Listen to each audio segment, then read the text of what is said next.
I just wanted to say thank you to everyone for joining us today. This is our second wild webinar for 2021, and we're going to be starting shortly. You can just give us a few seconds. Here we go. Got Jane from USA. This is the fun part where you see people coming in. Yeah. Okay, so can you see if it's live, Erin, or not yet? You've muted. I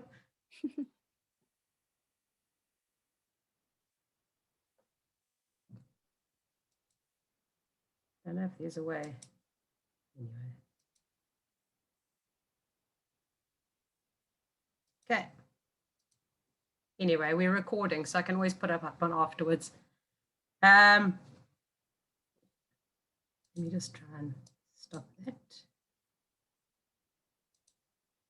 Live on Facebook. Oh, there we go, wait. Sorry, everyone, just trying to.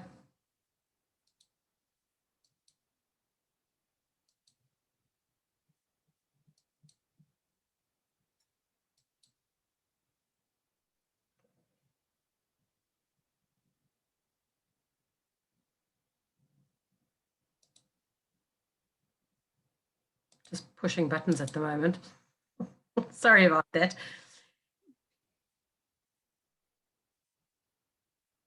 I think my internet's a little bit slow. Anyway, in the meantime, until I figure that out, today, everyone, how's it, everyone? Thank you so much for taking the time to join us for our second wild webinar today.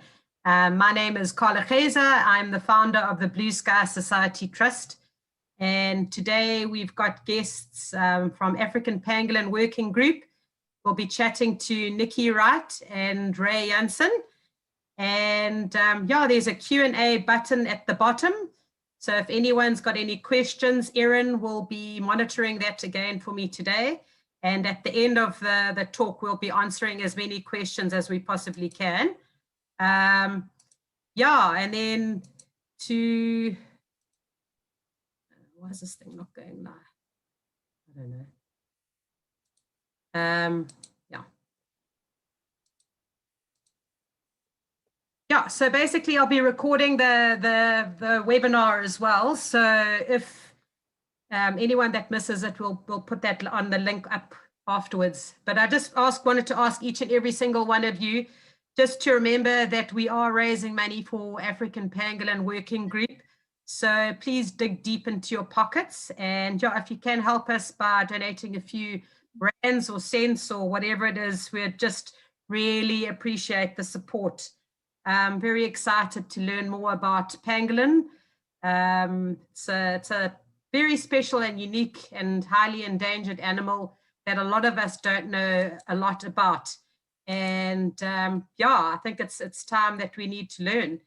So I'm going to hand over to Ray and to Nicci, and they're going to introduce yourselves. I'm going to try and go into the back end and figure out how to go live on Facebook again. But yeah, maybe if you guys can just start chatting and then we can go from there. Carla? Yeah? I think Erin and Prof. Ray are muted. Yeah, I think they've muted themselves, yeah. Have they? So Ray, do you want to start? You can start us off. Ray says he hasn't muted himself, and I don't think Erin has either.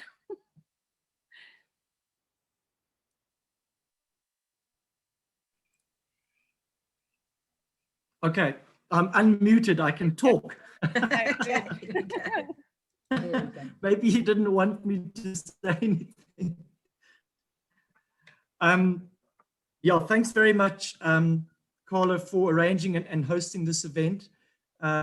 It's very important for us to send our message out to our audiences and to the public at large, to portray the very dire situation the world's 8 pangolins are in, of the very unique order 𝗿𝗆𝗆𝘆. So just a brief background of what the African Pangolin Working Group does. I was very fortunate to start working with pangolins in 2009, but was completely unawares as to their predicament and their global predicament even a decade ago, that they were the most trafficked mammal in the world. And when I realized this, it was horrifying. But what was even more horrifying was that there wasn't really anyone or any one particular organization doing anything about it at that stage.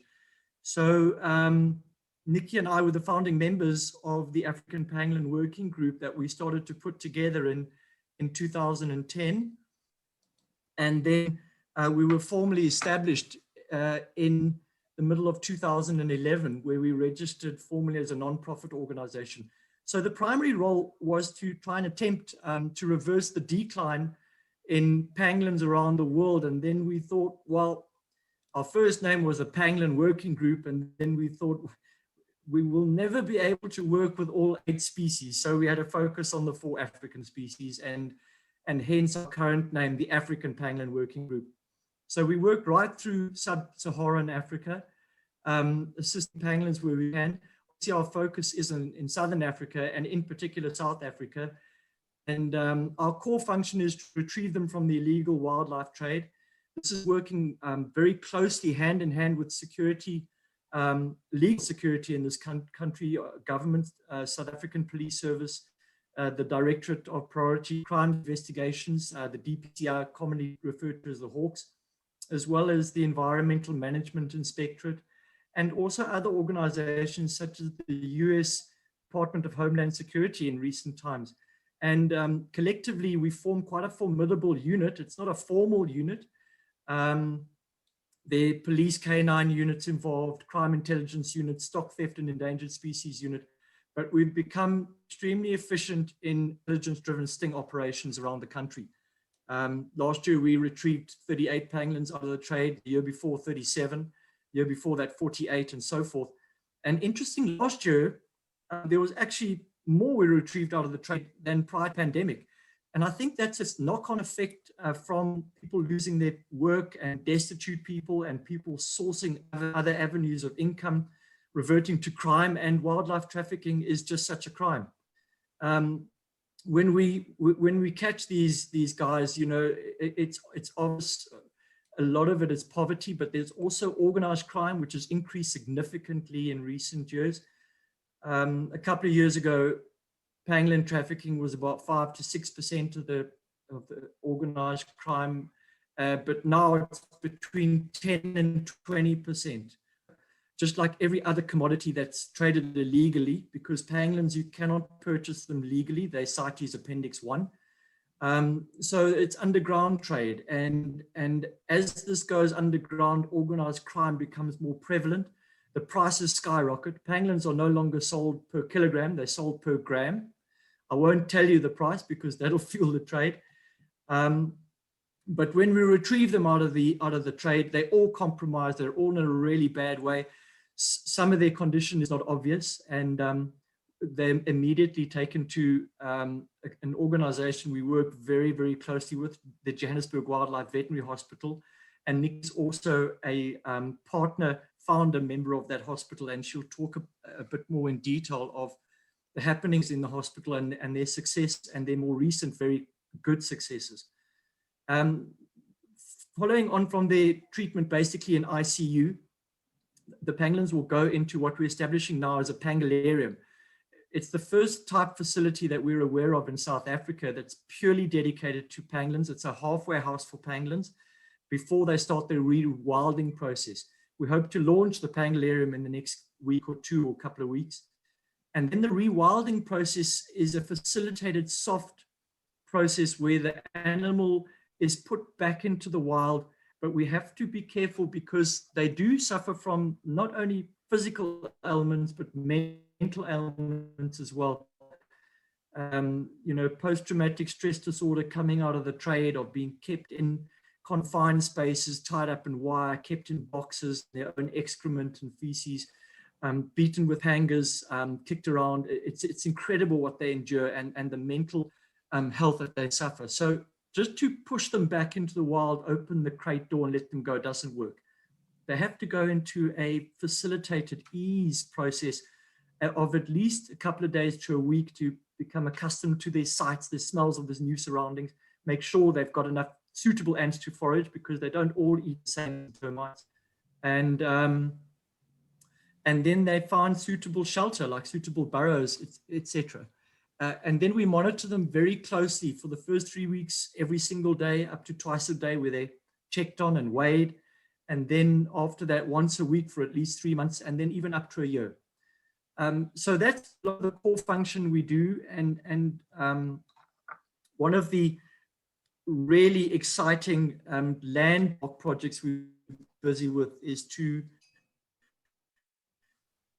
release them back into an area in Zululand where they previously got extinct for at least. And these involve fantastic organizations and beyond Phinda Reserve and their team there, and also on Manyoni Reserve, where we've released at least 12 pangolins now. And one of them has already had a pup, which is extremely exciting. Other work we do, we appear at all court cases where we provide testimony and aggravation of sentencing, because the judiciary don't know what pangolins are. Often they don't know the laws around pangolin. And prior to 2016, it was simply a fine of 1,000 Rand or 2,000 Rand. And this morning we heard of a case in Boksburg in South Africa where the accused was sentenced to 8 years. Wow. We also provide workshops, and yeah, so it's very exciting. We've come a long way. We provide workshops and training to magistrates, advocates, veterinary surgeons, police units, interested public. We just returned back from one in the Northern Cape. We presented in Botswana, we presented in Limpopo province in South Africa, and in Mpumalanga province. And then other educational initiatives to the youth. We're becoming more and more involved in launching projects, rural projects, particularly in primary schools in rural regions, and working closely with traditional healers and traditional leaders, getting the word out there. And we also individually belong to international organization, the IUCN Species Survival Commission Pangolin Specialist Group, where we form a body of scientists, reporters, naturalists, veterinary surgeons, you name it, all collectively trying to reverse the decline of all 8 species of African pangolins. But just to let you know how big the trade is, in 2019, I recorded 97 tons of scales, of pangolin scales, leaving the African continent. Now, if we bear in mind, it's only about 10 to 20% of what actually occurs, because the other 80 to 90% is undetected. So you're looking at a huge, huge volume of pangolins that are being now harvested for the trade. This is over and above cultural use, which is to a certain extent sustainable. It certainly is in South Africa. In Central and West Africa, it's less sustainable. But now the commodity chain has completely changed. And the people in particular in Central and West Africa are actively hunting pangolins for their scales for the Asian market, in particular in China, to a lesser extent Vietnam, and then to a lesser extent countries such as Malaysia. But if we don't reverse this decline within a very small window, we will most certainly see the complete demise of the 𝗿𝗏𝗍𝗆 in at least 2 decades time. So it's quite serious. But on a lighter note, you know, we're extremely privileged and honored to be working with this wonderful creature. It's really a magical animal and a peaceful, bewitching animal. So we take our, you know, we really do take our coat off that we are allowed to work with them. And the South African government has given us the privilege to be able to not only work with pangolins, but also to work with the various government units in a close collaborative way, such as the Department of Environment, Forestry and Fisheries, South African Police Service, as well as the National Prosecuting Authority, and various members of provincial organization, conservation organizations, as well as provincial law enforcement, such as Tshwane Metro Police Department, Gauteng Metro Police Department. You know, they've really embraced us, and it's quite humbling how everybody's come together. And various veterinary practices around the country, such as ProVet in Wright, and other organizations such as 𝗁𝗏𝗏 and Zanin that help us with rehabilitation, and in the Northern Cape as well. It's one big collective family working in a collaboration to save a very unique mammal, and it's such a wonderful experience. Sometimes you feel you can't carry on, but then you just save another one, and it's really magical. Thanks, Ray. Nicci, I don't know if maybe you want to just jump in there with a little bit of the work that you're doing from your side. Yes, thanks, Carla. Thanks very much, and thanks for having us. It's wonderful to speak to people who are interested in pangolin and to be able to share our passion. And Ray and I always say that we're bewitched by them. You look a pangolin in the eye and they bewitch you. They are these mythical kind of dragon-like creatures. And you can't help yourself. You have to help them, you know, once you get involved. So as Ray was describing, when pangolins come off the illegal trade, they're not in good shape. Even if they're walking around and they look like they're okay, they aren't. And we know this because we've been able to sort of up our game at the Johannesburg Wildlife Vet to the extent that we are able to map quite well their physical status. So what happens is they come into the hospital, we weigh them, we have a look and see how they're walking around, and then we anesthetize them, or the vets anesthetize them. We have two vets, Dr. 𝗁𝗏𝗆𝘆, who is a pangolin specialist vet now. She's my business partner at the hospital. Dr. 𝗿𝗚𝗄𝐻 Skinner, and we have a vet nurse, Sister 𝗍𝗏𝗏𝗏𝗏, and they'll take the pangolin into theatre and they anesthetize the pangolin so that we can have a good look at the pangolin, because you can't unroll a pangolin to have a look at it. Remember, it's got the soft underbelly, which it protects by rolling up into a ball, and you just, even if they're weak, they're very difficult to open up, and it would be traumatic. So we put them into a sleep so that we can unroll them and examine them, and we put them onto a drip. We check their blood glucose, and we look underneath every single scale, because often they've got infections and wounds under their scales, and we basically give them a head to toe check and see what's happening. The vets then draw some blood, and they run the bloods through a special machine which gives you all the different levels, their albumin and their protein levels, all sorts of things which I don't understand, but anyway, technical veterinary stuff, and it tells you exactly what all their organs are doing and where all their levels are.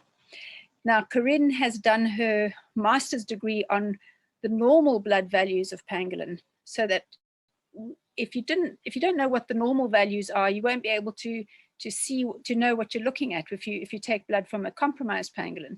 So what happened was she went into the desert up to 𝗁𝗏𝗆𝗆, and she took blood from a whole host of wild pangolins, 25 wild pangolins, and she examined that blood and did her master's degree. So we now know what normal values of a healthy 𝗁𝗍𝗆 pangolin are. So we've got something to compare the values of a unhealthy, compromised pangolin that's come out of the trade. So then we can see exactly what needs to be done to that pangolin. For the first 3 days, they are just kept very quiet, sometimes even sedated, because when they've been in the trade, they've been kept in a sack or a box or the boot of a car or a chicken hook, and they've been looked at and poked and prodded and shouted over and haggled over, and music playing, and then into a taxi and off to the next place while they're trying to find a buyer. So all of this is incredibly traumatic for a shy, quiet, secretive, nocturnal animal that just shuffles around the veld and the bush eating ants. And what they go through psychologically and physically is just beyond our imagination, I think. So we keep them very nice and quiet for 3 days, just to kind of catch their breath and sleep. They haven't been able to sleep throughout this whole ordeal. And we tube feed them a recovery diet, a liquid diet, which is almost like having a smoothie when you're getting better from an illness. And it just slowly rebuilds their strength until they're at a point where we think they're strong enough to go and walk. And often we'll have one or the other walker with a particular pangolin, so the pangolin can get used to that person and that personality, because some pangolins take to one person and not to the other. Some pangolins won't feed or unroll even if there are men present, because their poachers are generally men. So we've got to be very gentle and very cognizant as to their psychological progress and the state that they're in. And then we start walking them. So we've got a fantastic piece of beautiful bush felt with lovely ant supply, which just keeps on giving. It's the ant supply that never ends at all. We've walked so many pangolins on that property, and the ants are just incredible. And we just basically walk with them. We attach little lights to 2 of their scales so that if we're out after dark, we can still see where the pangolin is. So those little flashing rogs, lights that you put on your dog's collar. And so we have these little disco pangolins going off into the bush. The lights don't disturb them at all. And they feed, and we keep a very close eye on how much they feed. So they get weighed before we go walking and weighed after they walk. And some pangolins are out for 5 or 6 hours, some only for 3 hours. And we slowly build their weight up and their strength up that way. When their blood values are all normal, and they've put on enough weight and they're behaving normally and they're not traumatized anymore, that's when they're ready to go into the soft release process that Ray has described. And between the 2 organizations, we facilitate that soft release with wonderful reserves, as Ray's mentioned, like Manyoni and Pinda. We've got other places up in Limpopo that we do releases at. And the ground teams on the ground are awesomely committed as well. They spend many, many hours trudging through the dark, trying not to get squashed or eaten in the big 5 reserves that they're monitoring our pangolins in. And yeah, we've had some amazing stories, which are so heartwarming, because, you know, we all get to know each personality, each pangolin so well. And when they're out there thriving, it's incredibly moving. I start getting a bit weepy about it now, but yeah, it's just so wonderful to see those poor little animals that have been through such a bad time thrive and have their pups and that kind of thing. So it's extremely humbling work, and very, very gratifying to, you know, it's that starfish theory, isn't it, where you help this one and help that one, and as you go, you learn about yes, exactly, you're learning so much about the whole order and about each species that you work with, and putting that into the body of knowledge, because the hands-on work gives you such an insight into each animal. Okay, so that's kind of my part of the part. Okay. I would love for you to please tell us your little Pangolin Pup Story, because we all like to hear a feel-good story. So you can share that story with us. Yes, we do have lots of feel-good stories, and I always like to touch on them. Last year, at one particular point, we had 8 pangolins that were under care. They're treated at the Johannesburg Wildlife Vet, but kept off-site for our own security and the security of the pangolins. And 4 of those pangolins, because when we get female pangolins in, we do a sonar on them to see if they're pregnant or not. And 4 of those 8 pangolins were females, and all 4 were pregnant. Wow. So it was kind of this race to try and get them out and establish back into a new territory before they gave birth. We managed to get 3 of them out, 2 of which have given birth in the wild, and they're completely settled, and their pups are beautiful. And we've been watching that process through camera traps and videos and things. And so that's a really amazing feel-good story. And then the 4th pregnant pangolin was very compromised. And one day we opened her box, and there was this little pup in with her, and we were delighted and in awe, but also kind of filled with trepidation, because often they'll give birth prematurely, and those pups don't survive. So we weighed this little pup, and it was a little female, and she weighed 236 grams. So she's just this little handful. And we put her back with her mum in the hope that she would at least be able to feed and just be with her mum and be comforted. And about 6 hours later, we took the pups, or the vets took the pups' blood glucose, and the level was just about unreadable on the little glucometer. So we realized that she wasn't being fed. So we fed her, and then we put her back with her mum. And then after talking about it, we realized that the mum needed to actually just expend all her energy on herself and on getting better, so that we could get her as a viable female back into the wild. She was the important one. And we decided to take the pup and raise her ourselves. So that's what's happened. And I've been raising Tot.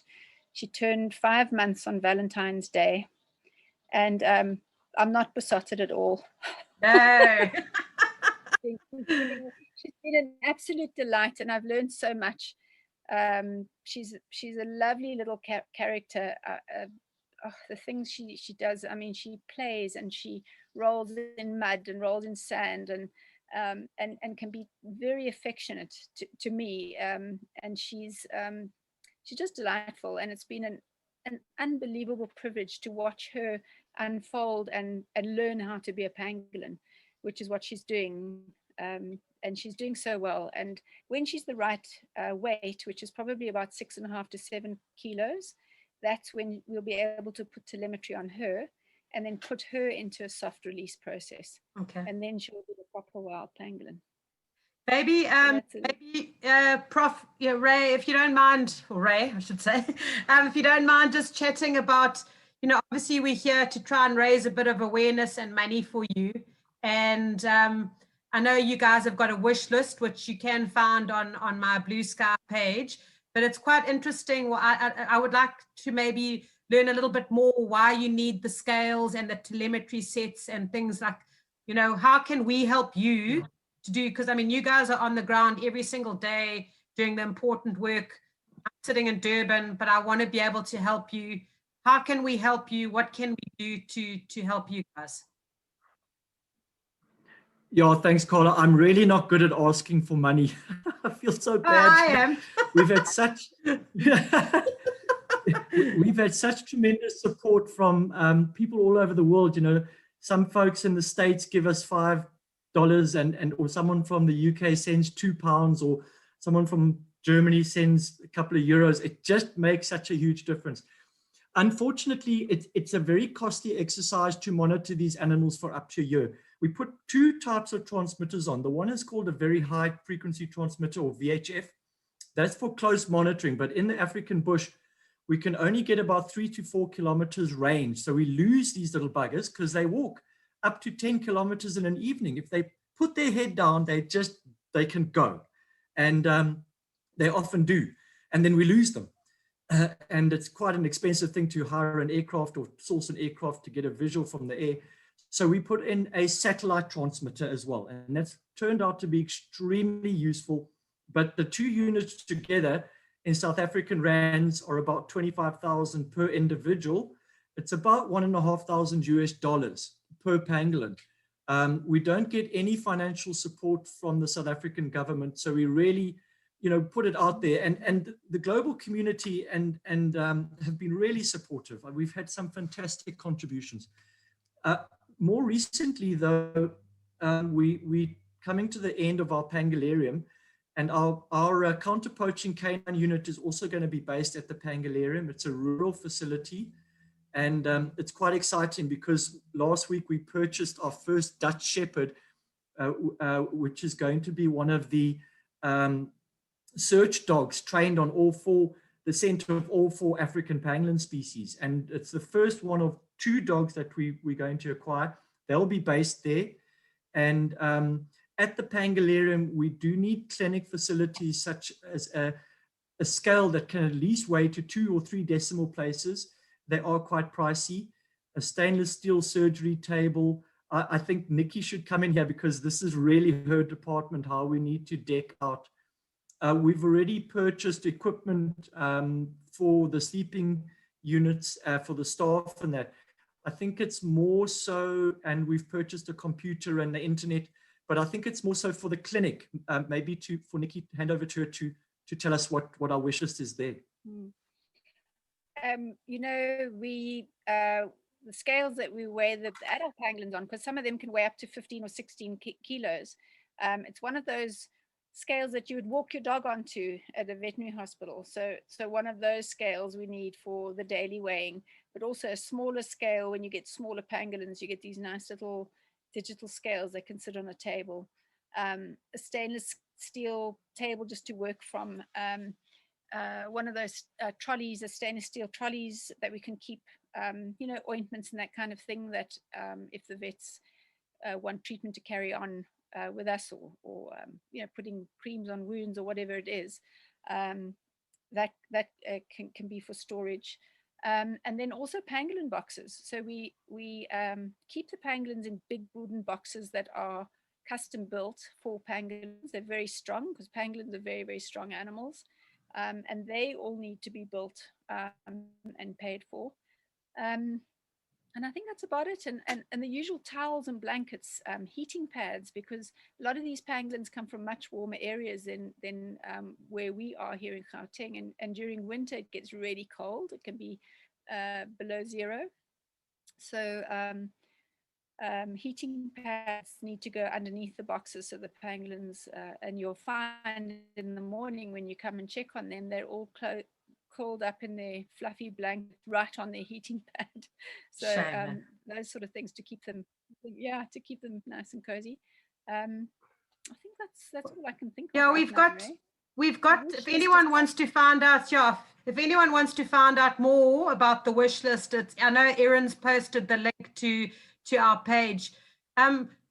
I just know that we've got so many animal lovers out there that are watching and supporting the incredible work that the two of you are doing. And I just, you know, I know we're living in a society and a world where there's so much doom and gloom, and you pushed from pillar to post, but you know, like you were saying, Ray, if everyone just donates $5 or 50 Rand, or you know, it's a numbers game. It all adds up very quickly. And if I can ask all our supporters that are watching tonight, if we can just share your story with all their contacts. So, you know, even if you're not in a financial position to donate right now, if you can help by sharing your story, because you never know who's watching.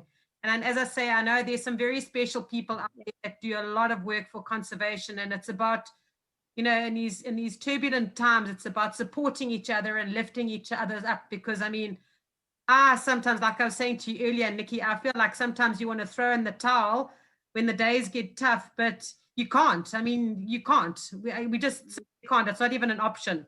I know sometimes you want to do it, but we just can't.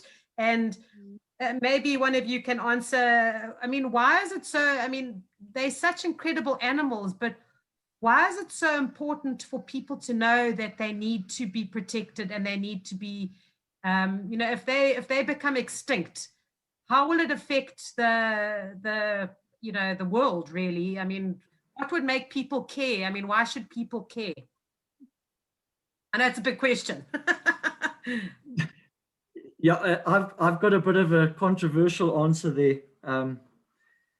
You know, we try and find reason for the existence of particular species or groups of species, and how they relate to the ecosystem, and how their loss will affect and impact on the ecosystem. And I heard a very good by 𝗿𝗲𝗱𝘆 from and beyond the other day, that if we knock off the thread of the spider web is made up of collective threads that all work in unison so they can harvest their prey. Well, quite frankly, pangolins have no input to the ecosystem. They are so rare, few and far between, that you know, they're digging in the soil and eating ants and termites has no ripple effect or impact. So if they disappeared from the ecosystem would just carry on and everything else would carry on, but the world will be such a huge, massive loss to probably one of the most charismatic and peaceful and silent animals, you know, we've got to know. And we're very fortunate to have got to know them, because the huge majority of mankind has never even seen a pangolin. But I think the loss on our watch, and because of us, will be absolutely devastating, because they have no natural predators that have any impact on any population of pangolin anywhere, only mankind. So their loss to this planet would be purely because of an anthropogenic cause, and that's us. And that would be embarrassing to say the least. So I think we would lose a great spirit to this planet. And more than that, I don't think we can justify their loss at all. Oh yeah, no. Thank you so much for that. I'm going to hand over to Erin. I know there are a few questions that I think we need to answer. I know we're running a little bit short on time here, so I just wanted to wrap it up with a couple of questions. And then if anyone wants to learn more or to donate, we'll put all the links in the thing, and then we'll upload the video also onto the Facebook group. I didn't manage to figure out how to go live. But yeah, over to you, Erin. Cool, thank you. Thanks for all that amazing info.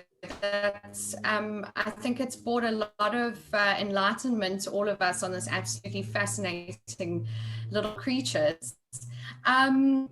Got quite a few questions. We'll see how many we can get. If anyone wants to pop any additional questions into the chat, feel free to do so.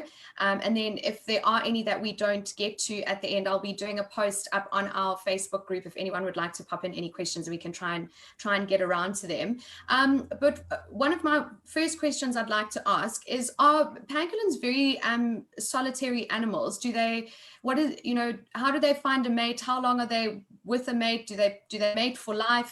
Because they seem to be such little lone rangers of the bush.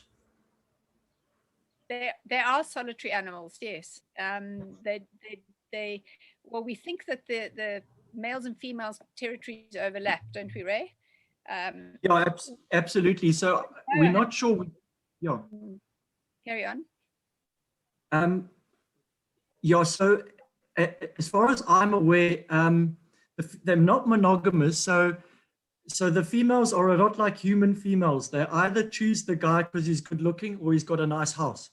So they would kind of wander through a territory, and if it's a good quality territory, well, they'll take the territory and whatever male that comes with it, or they would choose a big strong male and take whatever territory comes with him, in other words. So I always knew a pangolin was my spirit animal. Yeah, exactly. We found very new evidence, hey, Nicci, with evidence of some male parental care up in the 𝗁𝗶𝗆𝗆 province with 𝗁𝗆ance, where he's our field manager, where we've seen the male come in and visit with the female on occasion, and then she goes out foraging and he stays there for a bit and then he wanders off. But the male contribution to the parental care is very minimal. Much like it is in most mammals, because the female mammals carry the food around with them, and that's all that counts, really. Mm-hmm, mm-hmm. And how long do the pups stay with their moms until they eventually wander off on their own? Nicci? It's another question that we haven't got an absolute finite answer to. But I think probably between 6 and 7 months. I think like most mammals, those pups probably go off and do little forays and then come back, and go off and do little forays and come back. Yeah, it's kind of like when your teenagers leave home and they move into their own place or go to 𝗍𝗏𝗍, and then they come back on a Sunday for lunch and do all the washing. That kind of scenario. So they come back to safe base, go out again, and they, as they get more proficient on finding their own food and finding their own places to sleep, then they spend more and more time away from the mum. But I think their territories are probably quite close to their mums. Okay. And I must say, seeing a pangolin out in the wild in its natural habitat, I think for most of us animal lovers is probably on the top of the bucket list in terms of sightings. So how is it that these have turned into one of the most trafficked animals in the world for an animal that is so undiscoverable and so hard to find? Yeah, it's there's a similar story with elephant ivory, rhino horn, perlemoen, tiger and lion bone, that there's a huge demand in Asia for those products. And it's interesting because in Asia and Africa, with India in the middle, were actually joined together in the supercontinent Pangaea, earlier on Gondwana, but they're conspecific species at the same time, and they spread over similar continents. And because the demand on Asian elephant, Asian rhino, tiger bone, Asian perlemoen has pretty much wiped them out, the very next best thing is to come for the African species. And that fulfills that niche. Now, the Asian four species of pangolin have been harvested to such extreme levels, they're very difficult to source in the wild. And Asia, in particular China, has become heavily involved in Africa mining in Africa, mineral resources in Africa, harvesting of timber, whatever happens to be, and come across the relative ease with which they can harvest pangolins. And that's how, at least in the last decade, the level of trade is exponential. And the availability of the Asian species is very minimal. So it's a given that they kind source the species from here. But interestingly enough, the large majority of Chinese people or Asian people don't know that they're actually consuming African products. With that said, there's 60 different commercial remedies manufactured on a titanic scale in mainland China, of which the ingredient, just an ingredient in a small part, maybe only a few grams of pangolin scales. But to fulfill this ingredient, it requires that component of pangolin scales amongst other, I don't know what else there happens to be. So it's not a component on itself. It's an ingredient, but they can process up to a ton of pangolin scales in the morning in one of those factories. And if the demand is there and the money is there, the poaching and the illegal harvesting will certainly be there. So to cut the head off the snake, so to speak, we need to take away that demand. And in doing, China has really come to the fore in the last couple of months, and actually in the last year, in making it more difficult to legally trade in pangolin scales. So, with that being said, we are we have much gratitude for that collaboration, but we need to see it taken to the next level. Absolutely. And with the figures that you were telling us about earlier with your recent study, I mean, 97 tons being, I think you said between 10 and 20% of what is actually kind of documented.